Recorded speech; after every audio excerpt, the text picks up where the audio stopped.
Bonjour mes amis, que Dieu vous bénisse. Dieu, dans la personne du Saint-Esprit, qu'il vienne sur tous ceux qui participent à ce direct et ceux qui le verront plus tard, pour qu'ils puissent comprendre le secret de la vie que Dieu propose à chacun de nous. Le Seigneur Jésus a dit, « Je suis venu pour que les brebis aient la vie et qu'elle l'ait en abondance. » Beaucoup de personnes prennent ce texte et pensent ainsi, « Ah, je dois être riche. Je dois être riche. » C'est écrit. Le Seigneur Jésus a dit, « Je suis venu pour que les brebis aient la vie en abondance. » Abondance de quoi? Abondance de richesse, de choses de ce monde. Ah, mon Père du ciel, ça n'a rien à voir. La vie que le Seigneur Jésus propose en abondance n'est pas une vie limitée à 90, à 100 ans sur cette terre. Non. La vie abondante que je crois personnellement, que j'espère, ne va se produire que lorsque je serai promu. Quand je serai promu, là oui, ma vie abondante, la vie abondante que le Seigneur Jésus a promise commence. Tant que je suis ici sur terre, ce n'est pas une vie en abondance. C'est une vie où rien ne manque, mais avec des problèmes, des difficultés. Connaissez-vous quelqu'un dans ce monde, dans cette vie, même avec tout le pouvoir économique, qui n'a pas de problème? Non, vous ne connaissez pas. Même moi, nous tous, nous avons des problèmes, tous. Donc, la vie en abondance que le Seigneur Jésus promet commence là, dans l'éternité, avec le Père, le Fils et le Saint-Esprit. Quand le Seigneur Jésus nous donnera la bienvenue en disant « Venez bénis de mon Père, venez bénis de mon Père pour la gloire qui vous est réservée. » Voyez, en parlant de gloire, le Seigneur Jésus a dit, et je veux que vous compreniez, mes amis, pourquoi je parle de la vie en abondance qui n'a rien à voir avec des richesses, les richesses misérables, corrompues de ce monde. Non, ça n'a rien à voir.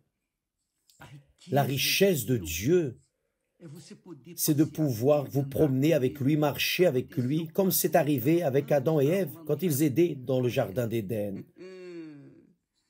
Dieu était en communion avec eux, ils étaient en communion avec Dieu, vivaient en parfaite paix, tout était parfait, sans maladie, sans douleur, il n'y avait rien qui puisse tâcher ne serait-ce qu'un peu cette vie en abondance. Mais après que le péché est entré dans ce monde, la disgrâce est entrée l'enfer, est entrée cette vie cruelle, difficile que nous vivons ici sur terre, avec ou sans argent, avec ou sans santé. Rien n'est capable de nous donner une vie abondante sur cette terre. C'est impossible. Impossible. Même si vous avez cette vie en abondance, vous avez des êtres chers qui vivent, qui sont esclaves du péché, qui gémissent dans la main de l'esprit du péché. Et là, Comment une personne peut-elle être heureuse si elle a un être cher, 2, 3, 40 parents qui souffrent ou qui voient d'autres souffrir, mourir, étant trucidés sur cette terre par la faim, les guerres, les maux, l'égoïsme? Il n'y a pas de condition, c'est impossible. La vie en abondance ici sur terre. Voyez, le secret, quelle chose glorieuse, magnifique. J'ai envie de voler, voyez. Le Seigneur Jésus, les Grecs voulaient voir le Seigneur Jésus. Quelques Grecs voulaient voir le Seigneur Jésus. Alors, ils ont parlé à Philippe, Philippe est allé parler à André, et André et Philippe sont allés le dire au Seigneur Jésus. Et ils ont dit, oh, il y a des Grecs qui veulent te voir. Et le Seigneur Jésus leur répondit, l'heure est venue où le Fils de l'homme, qui veut dire Dieu, le Fils du Dieu vivant, incarné dans l'homme, le Fils de l'homme, le Fils du Dieu vivant, le Fils de Dieu, le premier-né de Dieu, incarné dans l'homme. L'heure est venue où le Fils de l'homme doit être glorifié. Le Fils de l'homme doit être glorifié. L'heure est venue où le Fils de l'homme doit être glorifié. Qu'est-ce que le Seigneur Jésus dit ensuite? Comment serait-il glorifié? Faites attention. Le Seigneur Jésus était là à Jérusalem, en Judée. Il parlait de ce qui lui arriverait 7 jours plus tard, quand il serait crucifié. Le Seigneur Jésus se référait au jour où d'ici une semaine, il serait en train d'être crucifié. Mais il a dit, l'heure est venue où le Fils de l'homme doit être glorifié. D'ici une semaine, je vais être glorifié, c'est-à-dire, il serait tué, il ressusciterait et finalement, il monterait au ciel. Car jusqu'à présent, jusqu'à ce moment où il a dit ces mots, jusqu'à ce jour, le Seigneur Jésus souffrait les angoisses, les souffrances des personnes. Il guérissait les malades, délivrait les affligés. Mais il souffrait avec la souffrance de l'être humain. Il était en train de gémir. Toute la vie du Seigneur Jésus a été ainsi, jusqu'au jour où il a été crucifié, mort. Car ce jour-là, il commencerait à être glorifié. L'heure est venue où le Fils de l'homme doit être glorifié. Et alors, il ajoute en disant, en vérité, je vous le dis, si le grain de blé qui est tombé en terre ne meurt, il reste seul. C'est ce qu'il dit. En vérité, je vous le dis, si le grain de blé qui est tombé en terre ne meurt, il reste seul. Mais s'il meurt, il porte beaucoup de fruits. C'est ce qui lui est arrivé. Il donnerait beaucoup de fruits à cause du fait d'être finalement glorifié avec la mort, la résurrection et l'ascension vers le Père au ciel, assis à la droite du Père. Donc, mes amis, nous allons tirer profit de ces mots du Seigneur Jésus. Parce que cette métaphore dont le Seigneur Jésus parle est simple, mais puissante. Pourquoi? Parce que le Seigneur Jésus traite de sa mort physique pour que s'accomplissent les prophéties et qu'alors il soit glorifié quand il serait là avec le Père. Donc, que se passe-t-il? Quelle est la question que les personnes posent? Évêque, pourquoi est-ce que je n'ai pas encore reçu le Saint-Esprit? J'ai déjà fait des campagnes d'Israël, le jeûne de Daniel, j'ai déjà fait ceci, cela. J'ai déjà fait de tout et je n'ai pas encore reçu le Saint-Esprit. Pourquoi? Vous allez comprendre maintenant. Faites attention, s'il vous plaît. Quand le Seigneur Jésus parle dans cette métaphore du grain de blé, que s'il tombe en terre ne meurt, tout le monde sait que pour qu'il y ait une cueillette, une bonne cueillette en agriculture, il faut semer le fruit, il faut semer la semence, il faut planter la semence. Donc, quand la semence est semée en terre, elle doit mourir. Si elle ne meurt pas, elle pourrit et disparaît. Elle devient poussière, mais si elle meurt, alors elle produit, elle se reproduit en beaucoup d'autres semences. C'est la loi de la physique. C'est une loi de la science. C'est Dieu qui a créé cela. Donc, vous plantez une chose, vous cueillez une autre. Ce que vous plantez, c'est ce que vous allez cueillir. Dans la vie, ce que nous plantons aujourd'hui, nous moissonnerons demain. Vous travaillez, vous gagnez. Vous ne travaillez pas, vous ne gagnez pas.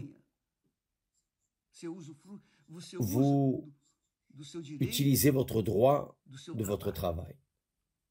Donc, voyez, faites très attention, s'il vous plaît. Beaucoup de personnes veulent le meilleur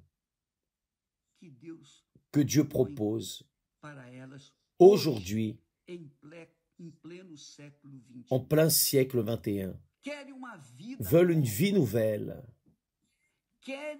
veulent une vie de respect, veulent une vie où la personne réussira à vivre durant le reste de ses jours ici sur terre, et quand elle sera promue, elle va vivre l'éternité avec le Père, le Fils et le Saint-Esprit. Elle va vivre une vie véritablement abondante. Mais ça, c'est seulement quand la personne passe dans l'éternité, car ici sur terre, tant que nous serons en train de vivre dans cette matière qui est notre corps, argile, il n'y a pas de vie abondante. La vie abondante n'arrive que lorsque vous entrez dans le monde spirituel, le monde de Dieu, le royaume de Dieu, le royaume des cieux. Le royaume des cieux. Car le royaume des cieux est spirituel. C'est écrit, chair et sang n'hériteront pas le royaume des cieux, le royaume de Dieu. Ce n'est pas possible. Pour entrer dans le royaume des cieux, vous devez être esprit spirituel. Vous devez avoir une autre matière, c'est la matière spirituelle. Et cela s'obtient avec l'âme, quand l'âme est sauvée. Mais faites attention.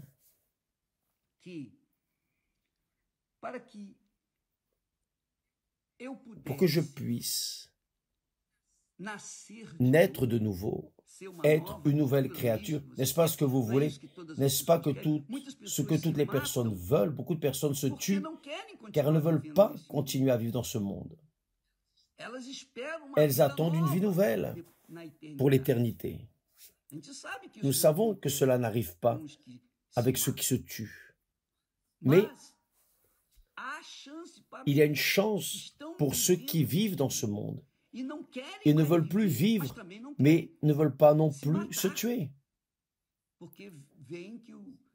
Car elles voient que si elles se tuent elles-mêmes, elles vont commettre le péché capital, car là, il n'y a plus de chance. Il n'y a plus de chance. Donc, voyez, le Seigneur Jésus dit, il montre ici que le point central de cette métaphore, c'est la mort. C'est cela, la mort est le point central de cette métaphore. Le mourir dont le Seigneur Jésus traite n'est pas seulement une référence à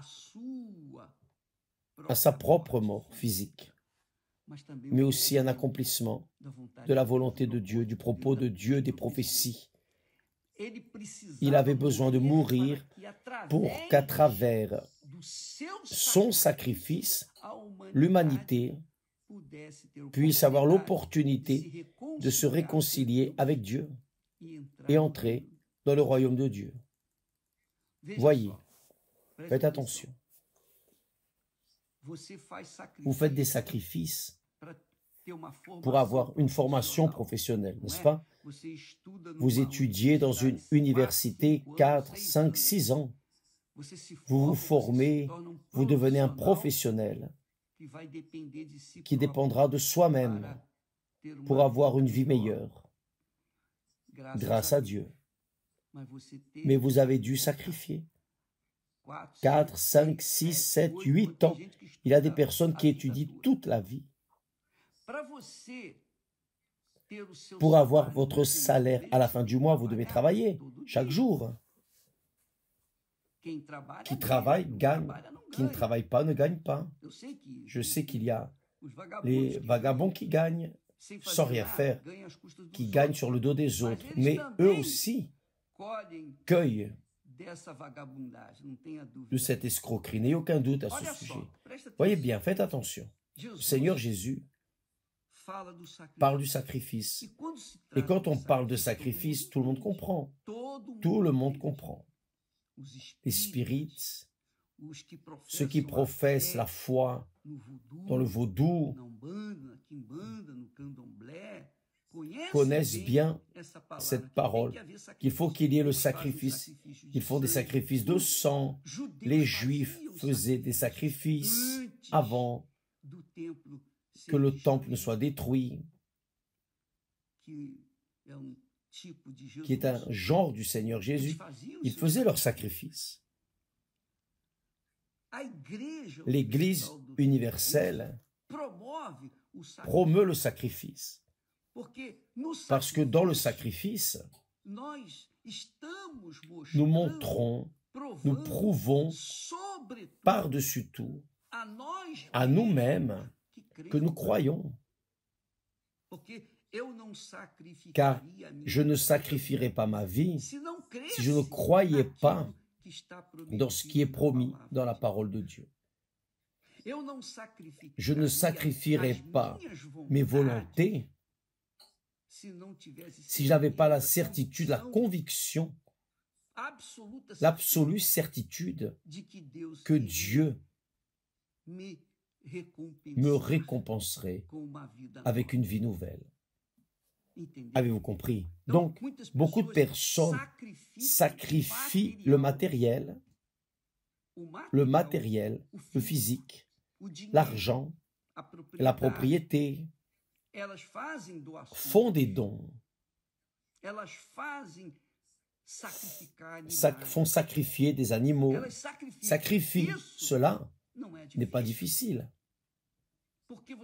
car vous sacrifiez, par exemple, l'animal. L'animal est en train de mourir pour vous. Par exemple, dans la sorcellerie, c'est comme ça. On sacrifie l'animal.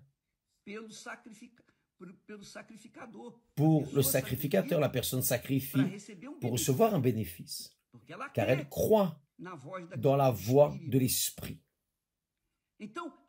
Donc cette personne fait le sacrifice de l'animal. À l'Église universelle, les personnes font le sacrifice financier, l'argent. Mais le plus difficile,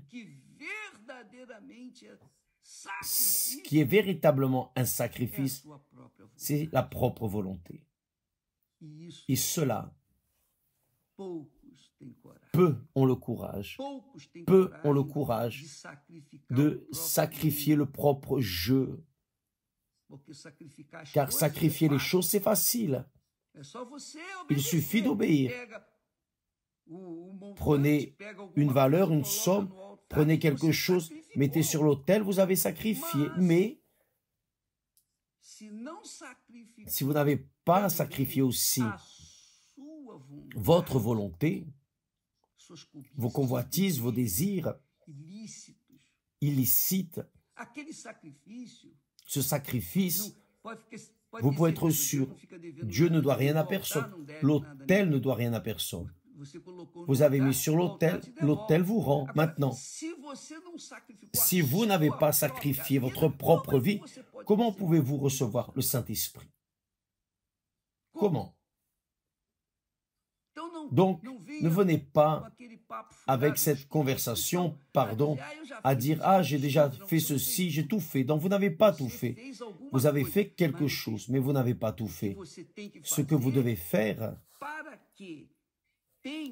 pour avoir l'esprit de la vérité, l'esprit de l'éternité, l'esprit du Seigneur Jésus, vous devez sacrifier votre vie, vos volontés, vos péchés.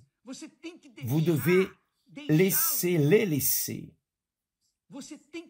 Vous devez vous repentir véritablement. Non vous repentir avec des remords, non. La repentance, mes amis, c'est de laisser, de faire ce que vous faisiez d'erroné et aimiez. Donc, j'ai eu mes moments de sacrifice. Et jusqu'à aujourd'hui, je sacrifie. Je sacrifie. Mais parce que je me suis déjà habitué. Je suis déjà mort pour ce monde. Je ne vis plus pour ce monde. L'apôtre Paul dit, il a parlé, je suis déjà mort. Je suis déjà mort pour ce monde. Je vis pour le Seigneur Jésus-Christ.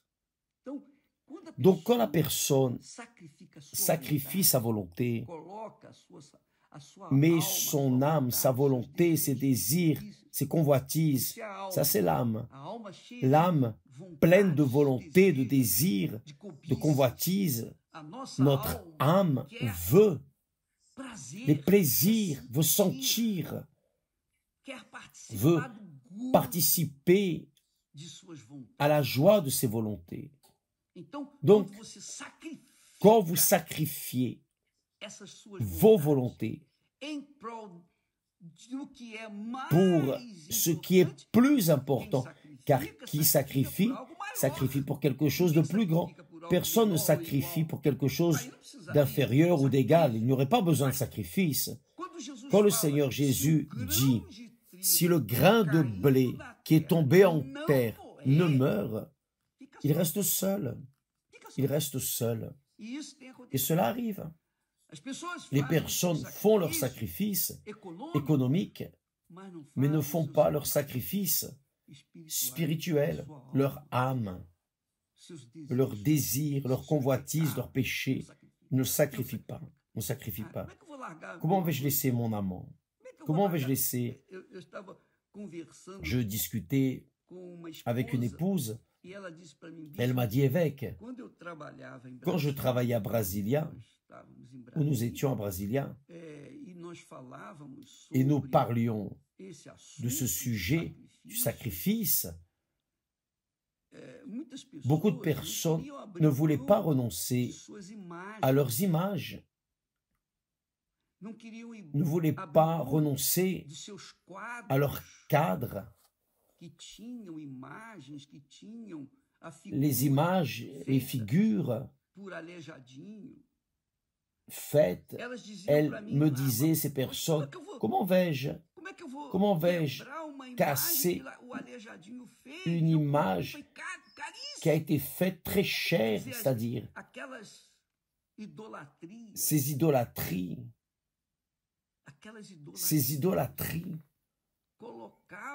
mettaient les personnes séparées de Dieu.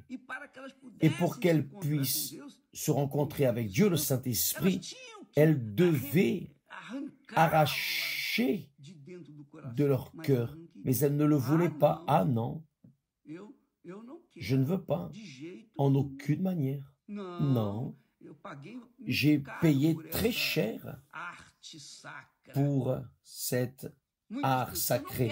Beaucoup de personnes ne veulent pas laisser leurs choses sacrées, elles ne le veulent pas. Beaucoup de personnes ne veulent pas renoncer à leur convoitise, leur goût, leur plaisir, avec l'amant, la maîtresse. Les personnes ne veulent pas renoncer. Non, non, attendez. C'est pour cela que beaucoup de personnes ne veulent pas, ne se sauvent pas. C'est pour cela que beaucoup de personnes ne reçoivent pas le Saint-Esprit. Parce que même en connaissant la vérité, elles préfèrent vivre dans le mensonge, car le mensonge donne du plaisir à leur âme. Mais la vérité, c'est qu'elle doit mourir. La personne doit sacrifier ses péchés, ses ignominies, ses iniquités. C'est pour cela que la personne n'a pas la paix. Dieu lui-même dit, le méchant n'a pas la paix. C'est écrit. Donc l'individu est impie, idolâtre, il n'a pas la paix. Tant qu'il aura cet esprit idolâtre, cette personne est liée à l'enfer, liée au diable, qui est le responsable, qui est le producteur, le créateur de toute l'idolâtrie de ce monde. La personne ne veut pas laisser cela, donc elle continue de faire la volonté du diable et Dieu ne peut rien faire. Comment le Saint-Esprit habitera-t-il dans une personne vivant dans l'idolâtrie, par exemple? J'idolâtrais ma mère. Maman était la personne que j'aimais le plus dans ce monde. Maman était la personne, je l'avais comme la première personne dans ma vie. Maman est celle qui faisait tout. Elle m'amenait à l'école, me ramenait. Tout petit problème que j'avais, c'est maman qui allait résoudre. Pas seulement avec moi, mais aussi avec mes frères. Maman était une guerrière en relation aux soins de ses enfants. Alors on avait maman comme une déesse. Quand je me suis converti, quand j'ai renoncé à maman pour mettre mon Seigneur Jésus, c'est là que j'ai reçu le Saint-Esprit. Avez-vous compris, mes amis? J'ai dû renoncer, car elle était la première dans ma vie. Qui est premier dans votre vie? Qu'est-ce qui est en premier dans votre vie? Vos passions, vos péchés, vos convoitises, vos vanités, vos amants, vos maîtresses, votre vie irrégulière, votre vie contraire aux choses de Dieu, votre vie désordonnée. Ça, c'est ce qui prévaut dans votre vie. Vous devez y renoncer. Cela s'appelle la repentance. C'est ce dont nous parlons dans cette campagne d'Israël. La repentance, c'est cela. Vous ne pouvez pas vous baptiser d'eau sans être d'abord repenti, c'est-à-dire sans avoir d'abord laissé vos idolâtries, sans être d'abord mort pour ce monde. Parce que le baptême d'eau est juste l'ensevelissement de quelque chose qui est mort. Vous êtes mort pour le monde. C'est ce que le Seigneur Jésus dit là. Si le grain de blé qui est tombé en terre ne meurt, il reste seul.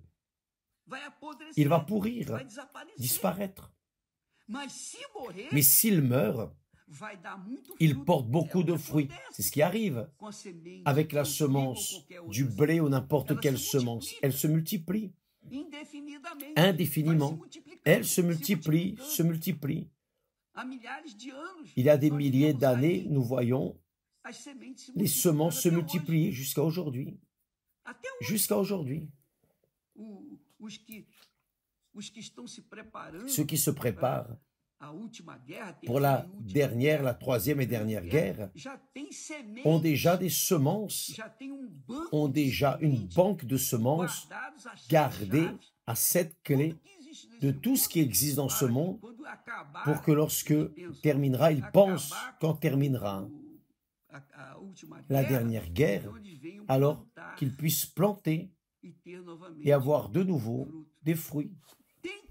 Il faut semer, il faut mourir. La semence ne peut pas rester en terre. Si elle ne meurt pas, elle ne vaut rien, elle restera seule. C'est ce que le Seigneur Jésus dit. Ainsi votre vie, ma vie, notre vie, celle de n'importe qui. On ne peut pas avoir l'esprit reproducteur qui est le Saint-Esprit sans d'abord mourir pour ce monde. Je répète, sans la repentance, c'est cette mort. Vous mourrez pour vos trahisons, vos mensonges, vos erreurs, prostitution, fornication. Vous mourrez pour les désirs, convoitises, volontés de votre âme qui veut plaisir, veut danser, veut des fêtes, veut remplir l'âme avec de la joie. Mais quand ça finit, quand finit cette illusion de l'allégresse, qui a la tristesse de mettre la tête sur l'oreiller, fatigué, et toute cette allégresse qui est passée pendant la nuit, tout ce plaisir de la nuit ne fait plus aucune différence. La personne est tombée, son âme est triste, angoissée, sans paix, anxieuse, sans vie. Que peut-on faire? Pour changer cette situation, vous devez vous repentir. Vous devez mourir. Mourir pour le monde. Mourir pour les personnes. Vous devez mourir pour tout, y compris pour vous-même, pour qu'alors le Saint-Esprit vienne faire sa demeure en vous. C'est ce que le Seigneur Jésus dit dans cette métaphore du grain de blé. En vérité, je vous le dis, si le grain de blé qui est tombé en terre ne meurt, il reste seul. Il reste seul. Il reste seul. Mais s'il meurt, il porte beaucoup de fruits. Et vous savez qu'il donne du fruit. Vous savez qu'il donne du fruit. L'une des plus grandes forces de l'économie du Brésil, si ce n'est la plus grande, c'est la plantation de blé ou de ce qui se plante.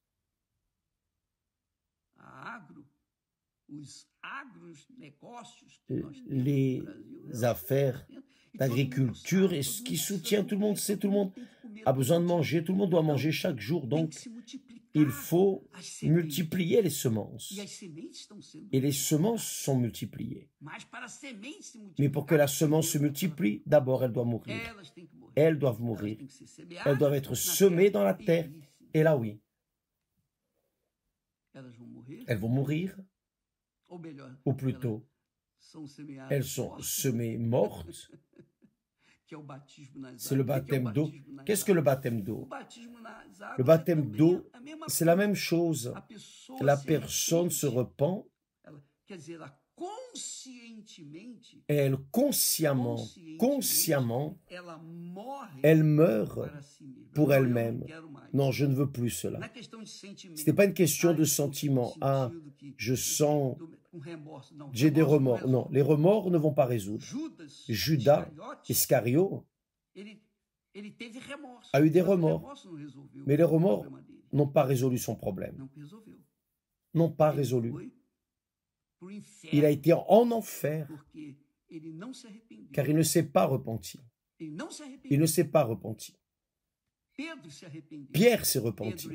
Pierre s'est trompé, a renié le Seigneur Jésus 3 fois, mais il s'est repenti. Il s'est repenti. L'histoire dit que Pierre, chaque fois qu'il entendait le coq chanter, il pleurait, parce que il a vu l'erreur qu'il a commise. Mais il avait déjà été pardonné. Pour recevoir le Saint-Esprit, d'abord, vous devez vous repentir de vos péchés, de vos idolâtries.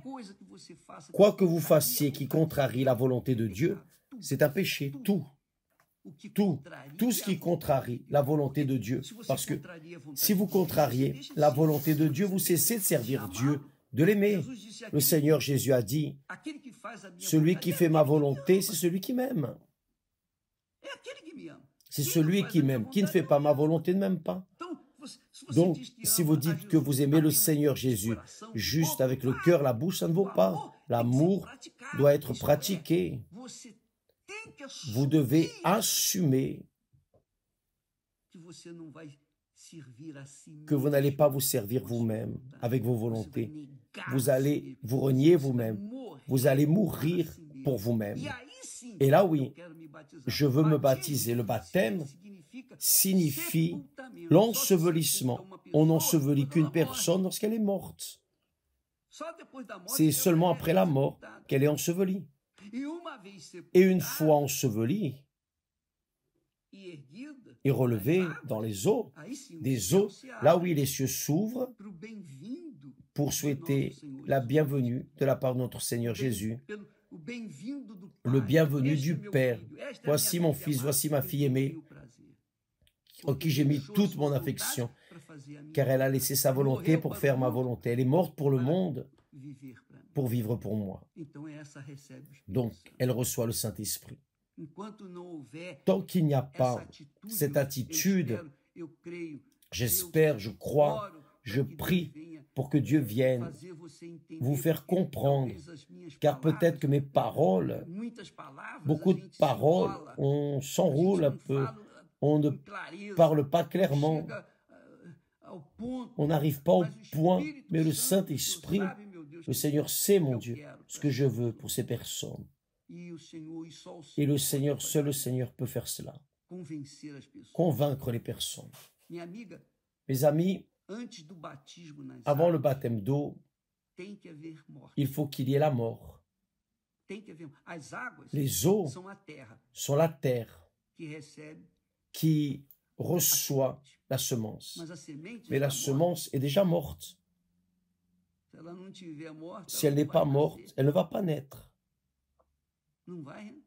Elle ne va pas naître. Pour naître, il faut qu'elle soit morte, oui ou non? Personne ne peut naître de nouveau sans mourir. Le Seigneur Jésus a dit à Nicodème, le chef de la religion juive,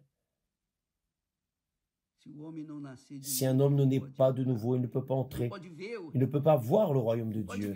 Il ne peut pas voir, même pas le voir. Comment, Seigneur, vais-je naître de nouveau, retourner dans le sein de ma mère? Ce n'est pas possible. Qui ne naît pas d'eau. Et là, il parle du baptême d'eau. Celui qui ne naît pas d'eau et du Saint-Esprit ne peut pas entrer dans le royaume de Dieu. C'est la semence de Dieu. Vous devez être cette semence de blé, mes amis. Vous me pardonnez si je suis très brut, un peu grossier pour parler des choses que Dieu nous a données, car c'est très puissant, ces choses sont très puissantes. En vérité, il n'avait pas besoin de dire en vérité, il aurait pu dire seulement, juste dire, si le grain de blé qui est tombé en terre ne meurt, il reste seul, mais s'il meurt, il porte beaucoup de fruits. Il a dit non. En vérité, c'est-à-dire, il a mis l'emphase doublement l'idée, il emphatise avec force double dans l'idée que si le grain de blé ne meurt pas, si le grain de blé qui est tombé en terre ne meurt pas, il reste seul, mais s'il meurt, il porte beaucoup de fruits. Donc, ça veut dire, pour vous baptiser, d'abord, vous avez besoin de laisser votre péché, vos péchés. Là, oui, j'ai abandonné. Je vais me baptiser maintenant, car je décide maintenant de cesser de faire ceci, cela que je faisais. Là, oui, votre baptême est de repentance. Et là, oui, quand vous levez des eaux, quand vous êtes relevé des eaux, le Saint-Esprit vient sur vous. Et là, il suffit de courir dans les bras de Dieu. Et là, vous donnerez beaucoup de fruits. Ce qui m'est arrivé, et cela arrive à mes collègues, mes frères véritables, qui sont morts pour ce monde, sont morts pour leur volonté, mais donnent du fruit pour la volonté de Dieu. Voulez-vous le Saint-Esprit? Saint-Esprit, c'est Dieu. Le Saint-Esprit, mes amis, c'est Dieu en vous. Ce n'est pas Dieu suspendu au mur, sur une étagère. Ce n'est pas un Dieu de bois, de pierre, de métal. C'est un Dieu qui a des yeux qui voient, un Dieu qui a des sentiments, un Dieu qui pense, un Dieu tout-puissant. Il donne la sagesse, la connaissance, le discernement. Il donne la crainte de Dieu. Il est l'Esprit de Dieu en direct, en vous, votre corps, pour qu'alors vous donniez du fruit. Et l'Église universelle donne du fruit à cause du Saint-Esprit. Nous sommes morts, nous tous, nous sommes morts pour ce monde et nous sommes nés pour Dieu et nous donnons beaucoup de fruits. C'est le fruit que le Saint-Esprit attend de chacun de ses serviteurs, de ceux qui se disent serviteurs, qui croient être serviteurs. Le serviteur n'a plus de vie. Il est né pour servir et il vivra pour servir pour toute sa vie, car il est serviteur grâce à Dieu. Ça, c'est notre gloire. Avez-vous compris? Avez-vous compris, mes amis? Maintenant, il ne suffit pas de comprendre, il faut pratiquer. Si on ne pratique pas, ça ne sert à rien. À quoi bon la connaissance biblique s'il n'y a pas de pratique de ce que l'on connaît? Que Dieu vous bénisse. Que Dieu vous bénisse, mes amis. Que Dieu vous bénisse en illuminant votre compréhension, vous faisant comprendre. Lisez avec amour, attention, le texte de Jean, l'évangile de Jean, chapitre 12, spécialement ici, le verset, laissez-moi voir, du verset 23 jusqu'au 26, le Seigneur Jésus parle du grain de blé. Il reste seul s'il tombe en terre et ne meurt pas. Mais s'il meurt, il donne du fruit. Que Dieu vous bénisse au nom du Seigneur Jésus. Amen.